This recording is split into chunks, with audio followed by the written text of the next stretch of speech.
بسم اللہ الرحمن الرحیم۔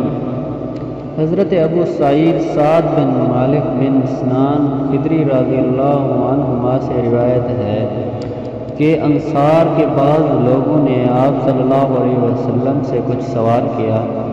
آپ صلی اللہ علیہ وسلم نے ان کو دے دیا۔ انہوں نے پھر سوال کیا۔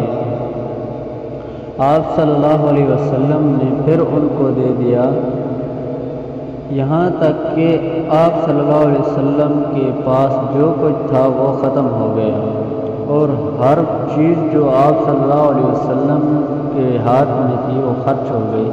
تو آپ صلی اللہ علیہ وسلم نے ارشاد فرمایا، میرے پاس جو کچھ بھی تھا اس کو میں نے تم سے ہرگز جمع کر کے نہیں رکھتا، اور جو شخص سوال سے بچنے کی کوشش کرتا ہے اللہ اسے بچا لیتے ہیں، اور جو بے نیازی طلب کرتا ہے اللہ تعالیٰ اس کو بے نیازی کر دیتے ہیں، اس کو بے نیاز کر دیتے ہیں۔ جو صبر اختیار کرتا ہے اور اللہ تعالیٰ اس کو صبر عطا کرتے ہیں، اور صبر سے زیادہ بہتر اور وسیع تر عطیہ کسی کو نہیں دیا گیا ہے۔ تو پلیز ہماری ویڈیو اچھی لگی ہے تو ہمارے چینل کو سبسکرائب اور لائک شیئر ضرور کریں۔ شکریہ۔